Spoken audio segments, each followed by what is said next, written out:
Hello, dear listeners, TW here with the podcast returning for another new episode recently recorded with Nate. We have another discussion about film franchises, Alien specifically. There should be more coming up, but right now, with the recently completed series Alien Earth, we decided to have a chat about one of our favourite, well, not all the time, franchises. Spoilers ahead. Hello, Nate. Welcome back. Thank you for having me back. And just to throw context in, because time is but a construct in our minds, as we record this, the Tron episode is about to land, and that's the one that we did 2 episodes ago. So it's all chaos this year. Yeah, the world is in the grips of Tron fever. Yeah, everyone absolutely. is dressing up as their favourite Tron character. Who's yours? Tron? Oh yeah, mine's Tron too. Who's your second favourite? Disney square-jawed guy from the last one. No, Daft Punk from the second one. Oh yeah, they were my second and third favourite as well. And Yeah. There's just endless cast of lovable characters. Hey, anyway, Jeff Bridges. He's my favorite. Yeah, mine's Jeff Bridges too. Yeah, he's my favorite character. I'm so glad they named him after his real person. That makes it easier. Yes. Easier to remember. Yeah. Awkward. And hopefully anyone listening has already listened to that episode. Otherwise, that won't make sense, but that's fine. So why are we here, Nate? What are we talking about? We're going to talk about Alien, the film franchise, the meandering, wandering film franchise. Yeah, and I suppose what started the conversation was, well, first of all, we had a list of about 12 things we wanted to talk about. Yeah. And we kept saying, well, instead of waiting for ideal times, let's just get in and actually have a go at these, because we weren't going to come back for another episode. But again, there's so much to say. And Alien, so at time of recording, Alien Earth, I believe, finished up only a couple of weeks ago. Yeah. And there was a new Predator movie not too long ago, and then there's a new one coming out. Yeah, so we are, at time of recording, we are about a month off from Predator Badlands premiering. I think we're 2 weeks past the final episode of the first season of Alien Earth wrapping up. And no doubt there's going to be more Alien stuff. So basically, because Disney is hitting the accelerator on these and not completely stuffing it up, which is nice. Yeah. It just seemed like appropriate to let's just start talking about these things and see where they go. So we'll see where the conversation takes us, but probably we'll be fixated on the Alien franchise. And I guess to be real quick, I'll say controversially, I'm going to say the first 2 films are the best. I'm sure I'm the only person to have that view. Yeah, that's very brave of you to say. They're real underdog films. Yeah. It's about time people finally started talking about. Yeah, so Alien 1979, and then, of course, James Cameron's Aliens. I love that naming convention. They were groundbreaking films, and they do their own thing. And it reminds us of another franchise we might get to one day, Terminator, where you have the first one is horror and the second one turns action. And in both cases, the general consensus seems to be, although when we get to the Disney stuff, we'll see if this still holds up. But I'd say up until now, people prefer the sequels. So Terminator 2, absolutely. Aliens, yeah, that's the thing. But for me, I think, it's always the first installment because I like the smaller scale horror stuff. And I don't think you're alone in that. I would say like the 2, Alien franchise and the Terminator franchise are pretty unique and have been unique and very similar in that their first 2 installments are both generally seen as very successful and difficult to compare because they're different genres. Yes. And so it's hard to say that Terminator is better than Terminator 2 or vice versa because they're totally different. Same with Aliens. Absolutely. And then they wandered in the wastes for a couple of decades, and Alien is enjoying a bit of a resurgence at the moment because it's had 2 successful installments. Terminator has not enjoyed such success. The most recent Terminator thing we had was Dark Fate, which tanked horribly. 6 people saw, and half of them liked. Yeah. So I think definitely there's room this might become a sub-series of talking franchises. Yeah, yeah. I definitely have some interesting things to say about Terminator, but the way it aligns is kind of interesting. They overlap, of course, because just putting in context being my thing, you line up Aliens, 86. The first Terminator was 84. Terminator 2 came out about the same time as Alien 3. Yeah. The same director in some cases, James Cameron, of course, doing the first two Terminators and the second Alien film. So the connections are... Yeah, they've got a lot of shared DNA. Yeah, absolutely. So for me, Alien is actually a pretty big deal for me. Yeah. Because it was my first real horror experience. I had a friend who had it on VHS. Remember those things? Yeah. VHSs? That sounds great. Like, it's such an analog sci-fi movie. The big CRT screens and the 70s futuristic stuff. Yeah, it's got a real sense of a unique sense of visual self. Yeah. I guess you could pick out an Alien set in amongst a bunch of other stuff. Yeah, it's pretty unique. I've even seen there's a game called Alien Isolation. Oh, it's so good. Hey, which was I'm not a big gamer. I thought it was fantastic. Went on too long. Yeah. I've played some survival horror games that were great, and because they knew when to stop. Like, it shouldn't be a 20-hour experience or whatever it was. Yeah. But I thought the design was fantastic. Yeah. It comes back to that. Really, it was very clearly linked to Alien. Yeah. Specifically, and that design really stands out. That game is where Disney have gotten... Well, that's where they got a lot of the inspiration for Romulus, I think. Yeah, okay, I can see that. They're very obviously... Yeah, we'll talk about it later on. Yeah. The last two, Alien Romulus and Alien Earth, they know that Alien needs to look like Alien. Whereas I think prior to that, like Prometheus and Covenant, they weren't trying to be as nostalgia-driven. No, and even the later ones like Resurrection and the Alien vs. Predator movies, and understandably because they were still like Alien 4, Alien Resurrection was still when the franchise was on that first. Yeah, they're trying to build the identity rather than going back to it. And that's one of the things that's interesting about this. I can't think of another franchise really where you've got even the first 4 films, like that Alien quadrilogy. 4 different directors, and I think in some cases even different producers and rights, which is why things like Alien vs. Predator were a challenge because getting the different rights together was a bit of a pain. I don't know why. I thought it was all 20th Century Fox, but apparently there were some issues. So the idea that you have these 4 very different films which don't circle back at all, whereas, for example, Predator and Terminator, like from time to time they try to come back, like the third Predator does. The Terminator was constantly looking back and quoting itself, but just not doing it as well. And here, they would kind of, I guess we should go film by film, but Alien 3 gives Alien 2 a direct middle finger, frankly, when it starts. Yeah, it does. To its detriment, I would say. So So Alien was very informative for me. I've got a lot of love for it, and it's in my top 3 films of all time. Yeah. Keep in mind, I'm a horror fan. Yeah. The slow burn 70s style horror before it turns into a monster flick is so unique, but also of its time. Yeah. It's my favorite of the Alien movies as well.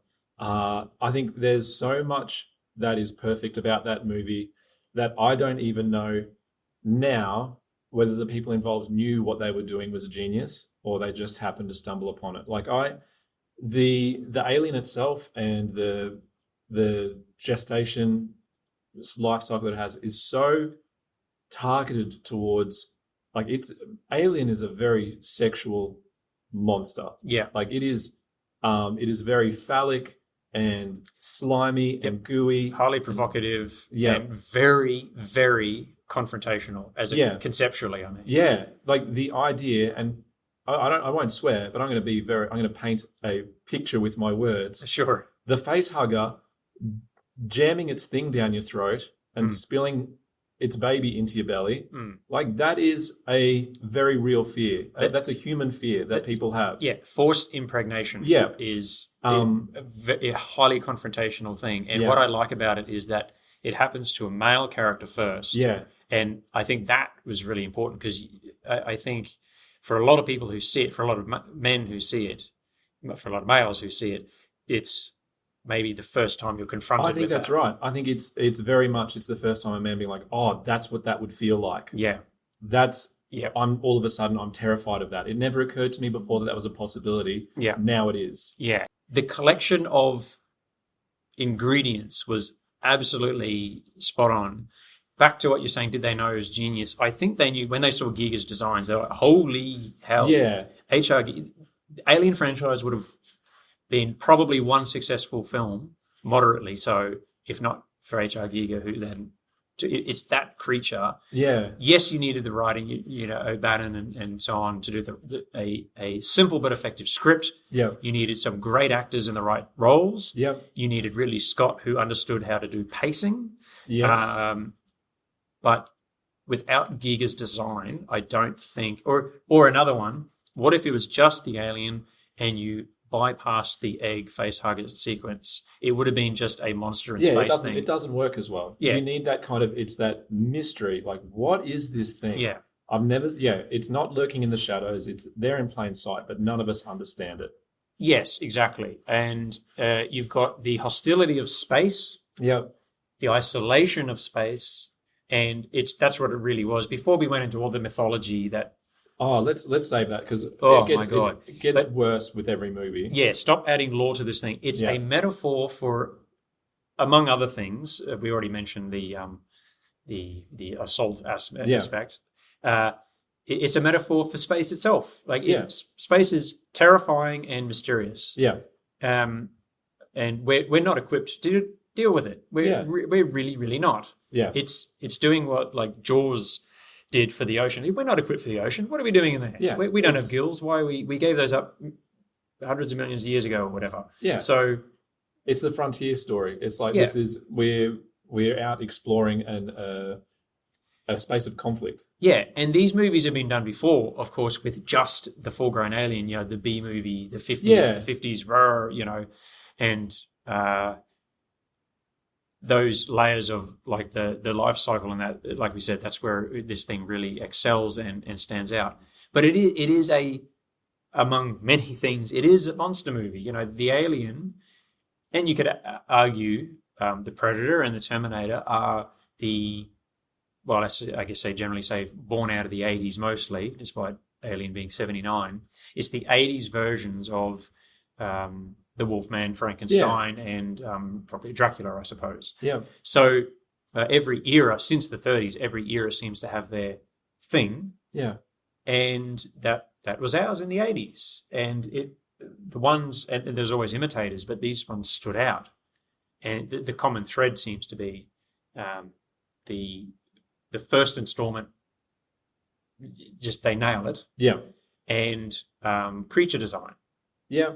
Because you can have a good creature in a bad movie and it goes nowhere. Yeah. And you can have a good movie where the creature's a bit, So, or I guess you could also argue, just a quick tangent, a bit too nebulous, like The Thing was 82 and it never gelled. Because the film worked. Yeah, because the nature of The Thing is that it doesn't have a form. Yeah. But there are shots from The Thing which are iconic. That's true. People will point to, but it doesn't stay that way for very long. No, and it ultimately failed at the time, which I guess is why it did at the time get in there. So, all right, so just a quick context thing then. 70s, so there was sci-fi already. Sci-fi in the 50s and 60s was a big thing. So you look at Space Odyssey 2001, which was 1968, if I'm not mistaken, and which is sort of horror light. It's ponderous horror. Yes, that's probably a good way to put it. Horror elements. Yeah. The Exorcist, which what was that, 73, and Texas Chainsaw Massacre 73, 74, I want to say. So you had this weird mix of, like, Exorcist was the slow burn build up. Texas Chainsaw Massacre was this brutal, violent kind of thing. Yeah. And Alien seems to have come out of that and said, right, let's put all this together. Yeah, it's science fiction and then jam these elements together. It is those two genres were starting to shoot straight at the time, rather than being like pulp and a fun time at the movies. Yeah. It is, no, we can tell these stories with a straight face. Yep. It doesn't need to be... they're not drive-in movies anymore. Yeah. Now, there's kids who grew up watching those pulpy movies and being scared of them, having genuine emotional responses to them because they're kids. Yeah. Growing into adults as filmmakers and being like, I'm going to tell these stories with a straight face. I'm going to tell ghost stories without a punchline. And it's very good. It's very effective. And and as you say, Alien is it is both those genres meeting, and it is a humorless movie, but to its benefit. It's got, I think, 2 chuckle moments in it. Like the class stuff between them. You got the working class, and then you got the officers and so on, and there's a little bit of toing and throwing, and there's a dirty joke in there if I remember correctly. But it's real. Like the characters are real. Like they've just woken up. They've got this long journey. It's like truckers in space. Exactly. And the movie is so focused on building tension, and it doesn't want to release any tension by having like moments of levity or joy. It is like, no, these guys are on the clock, and they've got a job to do, and they're not happy. They're not. No. Pay me to do it. We're not going down there until I get more money. If you look at your contract, I guess we're going then. So there's some real the movie's not about classism, but it's got it in there. It's just another layer, because if we actually did this in real life in 200 years, that's exactly what would be happening. You would have the officers, you would have the working class, you would see elements of that. And that is an element that the most recent, like Romulus and Earth, have seized upon that thread with like both hands and pulling at it. And I think that's maybe of the options, that's maybe the one that is bearing the best fruit, because the other option is, what if we explain the lore of the alien better? And that is... we'll get to that in a sec. Sucks. So it's spoiling some of our future opinions. I guess the other thing we'll mention, because speaking of contractual obligation, we must mention Star Wars in every podcast. 79, Alien comes out. Star Wars came out in 77, so it's worth mentioning that you have a less than rosy view of space. In fact, I'd say the antithesis, the polar opposite. And it's not that space looked great in Star Wars, but it had a very, very fun, optimistic view. And Alien just takes a big old something on top of that. And just says, no, this is horrifying. We shouldn't be here.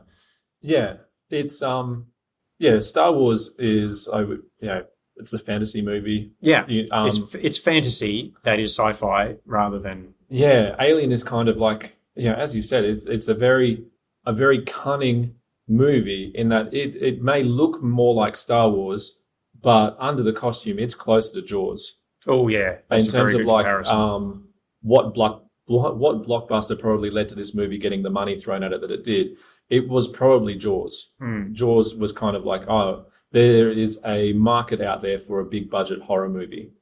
And what I like about that is if the modern blockbuster was born out of just Star Wars, then the Hollywood message would have been special effects movies.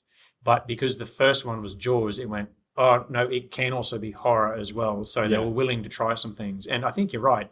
Because if it wasn't for Jaws, they would have said, can't you have a nicer ending? O'Bannon and I forget the other writer's name, turn up with the Alien script, they'd be going, oh, no, it's a bit too... But the fact that Jaws made all of the money, that was a pretty clear... It's... The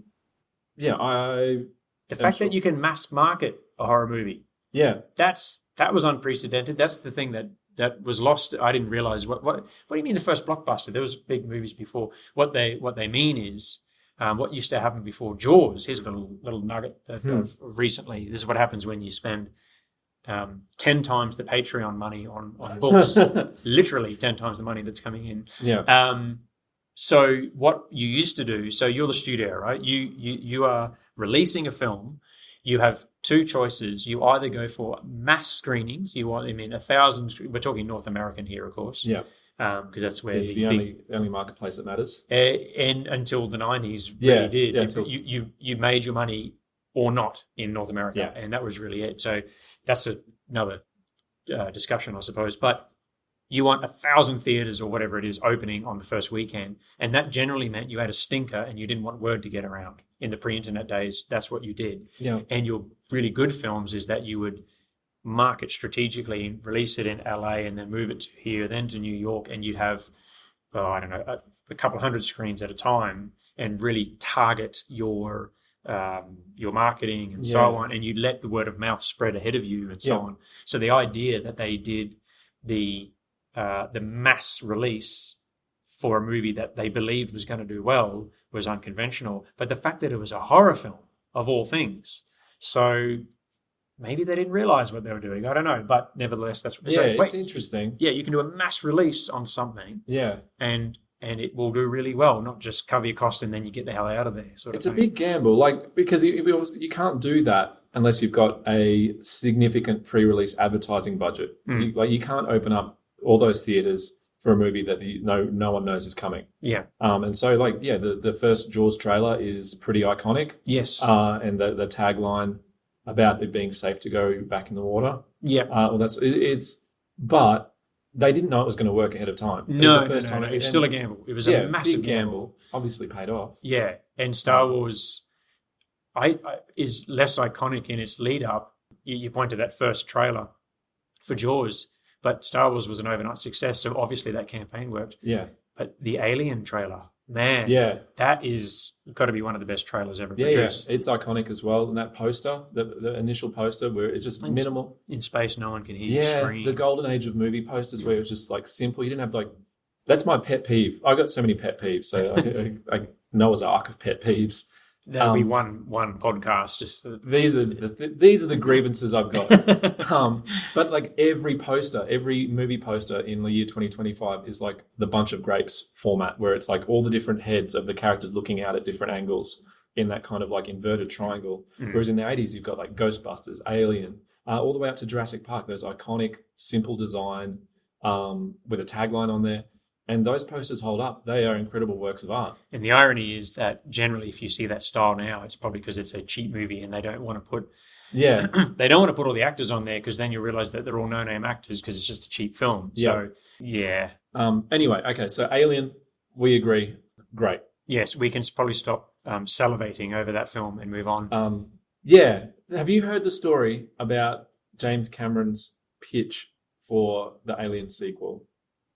So as in rejected one before we got to it's a story that I heard on a podcast, the Blank Check podcast. So and they're funny boys. They might be having a joke at my expense. The story is that James Cameron was called in to meet with the executives at, I say it's Fox. Yeah. And they wanted to know whether he had any ideas for the next installment in the Alien franchise. Right. And he wrote the word alien on a blackboard, because of the time, blackboard, and then drew the S on the end, and then put a vertical line through the S to indicate it was a $sign.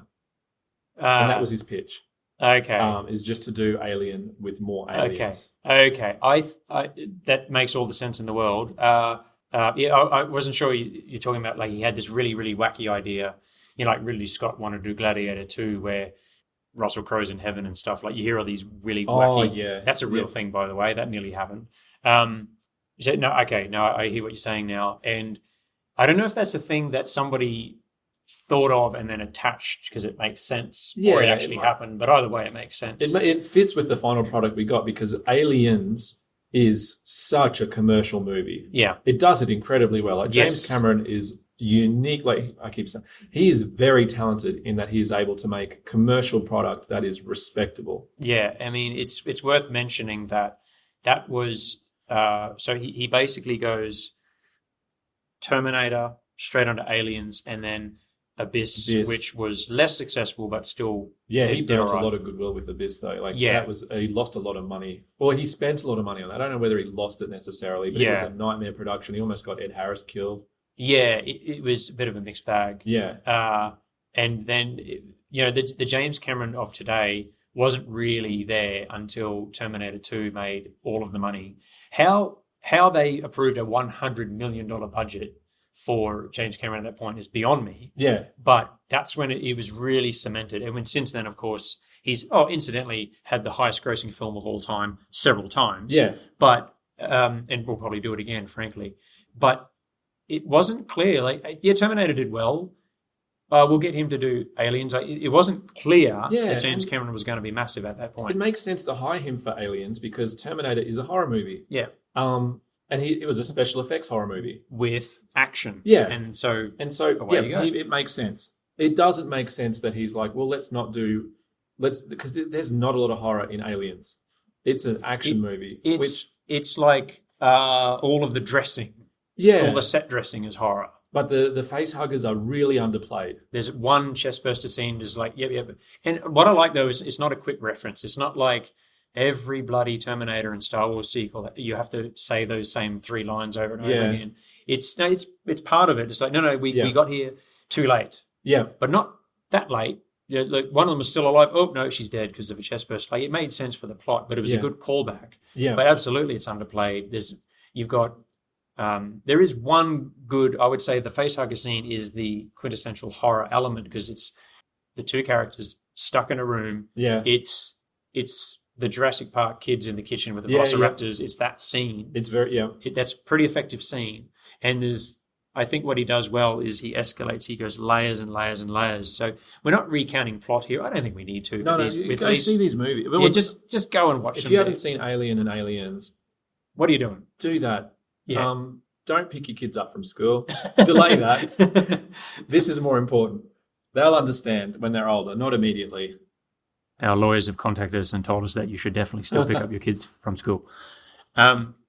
So very, very brief overview is the idea that Ripley was the only one that survived from the first film.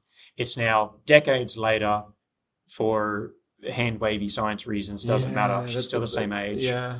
And what's interesting is in the theatrical version, you have one of the main points excised early, the idea that they go to this colony because they built in the 80 years that's gone, they built a colony where her team picked up the alien eggs. She's going, there were lots of eggs there. Should have done that. Your colony. That's very bad. Yeah.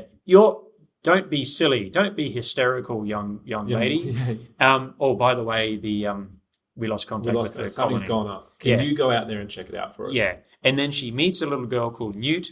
Yeah. And she's so charming. I hope she stays around. Yes.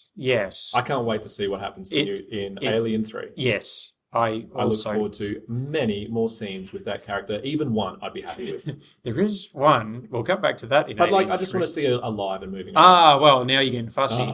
And she has a connection. It's the surrogate mother thing. And in the extended version, the scene we miss is the fact that Ripley had a daughter, which is not mentioned in the first film, but it's cleverly added in by Cameron. The idea that she was gone for 80 years, her daughter grew up and then died just of old age. Yeah, she's missed her daughter growing up. Right, and that is a key part to a character. And I grew up on the extended version. I only saw the theatrical version in the theatre because time is weird. Yeah. And it's pre-COVID anyway. It was the 80s movies. That was great when they were doing those re-releases. They don't do it anymore because cinema's dying. Yeah, pretty much. And that was kind of shocking at how much it definitely helps with the pacing. So you don't see any of the colony running. Yeah. That's all in the extended version. And granted, you take it down from whatever it is, like a 2.5 hour movie down to a 2 hour, because it is pretty chunky movie. It is. So I think I understand why they did that. But you actually see Newt with her family. Yeah. Whereas in the theatrical version, you just see this messy kid, and when you turn up, you have no idea. Yeah, you don't know who that is. But it's also like, that is such an important and obvious part of like making sure that Aliens tells an emotional story. Yeah. Is like it is a story of Ripley reconnecting with humanity. Yeah, and this is probably what you get back to with James Cameron. He's very good at directing action. Yeah. But he knows the pathos as well. He knows like Terminator 2 is the surrogate father thing. He knows how to anchor a human story. Yeah. And Terminator 1, one of my favorite love stories ever put to film. Yeah, it's very weirdly. It's not romantic necessarily. It's like survivalist. Yeah. It's not romance per se as far as a genre, but it's Yeah. very, very well put together. So he Yeah. knows how to do that. Yeah. So it's really strange that it was cut out. So definitely, you should see the extended version if you're only ever going to watch one. Yeah. It's longer. It's extended. Yes, Your kids will wait. yes, that's right. That extra half hour will Yeah. make no difference. The difference between an angry child at 5:30 and an angry child at 6 o'clock, it doesn't make any difference. You're already in trouble. Just watch the extended version. Absolutely. There you go. You heard it here first. I don't know if there's much else to say about Aliens. I guess, I would mention, growing up, it was my favorite and one of my genuine all-time favorites. I think that makes sense for a teenage boy. Yep. It's the obvious teenage boy choice for your favorite Alien movie because Yep. it introduces the Space Marines. Yep, Space Marines are great. The fact that they build up most of them at least a little bit. Most of them get at least a line or two, Yeah. and then you just wipe them out. Yeah. In cool, gruesome ways. Yeah. It's very cool. It's And you got there's- the officer who makes some poor decisions, and it's obvious some commentary on Vietnam, which Cameron has mentioned before.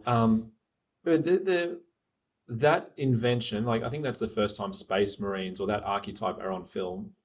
That casts a long shadow over video games. Oh yeah. So many video games are trying to recreate Yep. the Aliens experience. Yeah. Um, The slow build and then the bang, drop the hammer. Yeah. Yeah. so it's a good movie. It's not my favorite, and No. I would even say it's probably not my second or third favorite anymore. Of the Um, Alien franchise? Yeah, Oh, but that's only interesting. because like I've always thought Alien was a better movie. Okay. Yeah, See, I went on a very different journey Yeah. there. I would say, so Aliens was I don't know if it's my favorite movie, it's my go-to movie. yeah, I got some time off, I don't know what to do, I'll put that movie in. So I saw it way too often. yeah. But my tastes changed when I really, You I guess- mature. I matured and, Yeah. and my, You refined your palate.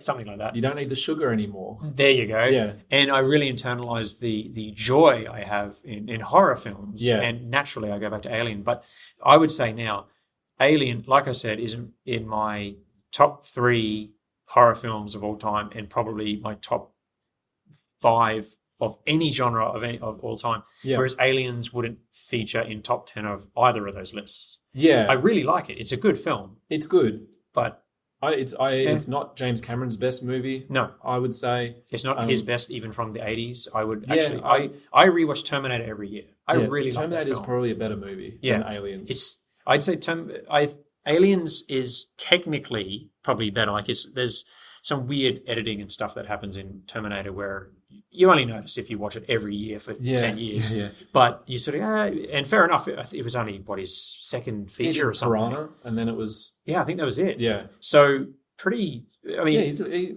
yeah. the fact that Aliens was therefore then I suppose his third feature it's incredible. Yeah. And the suits and things like, what I love is the simplicity of stuff. Like you've got, I think they had something like 6 suits, so you could have 6 at any one time. Yeah. You create the illusion of more. That goes back to epics from the 30s even. You Yeah. just have you go back and run again, and you cut it together. But there's a great scene where they're in the barricade. Where are they? The motion sensors. Yeah, it's going off, and they're like looking around, and they can't see anybody, And then they look in the ceiling, and that was the people in suits crawling on that floor.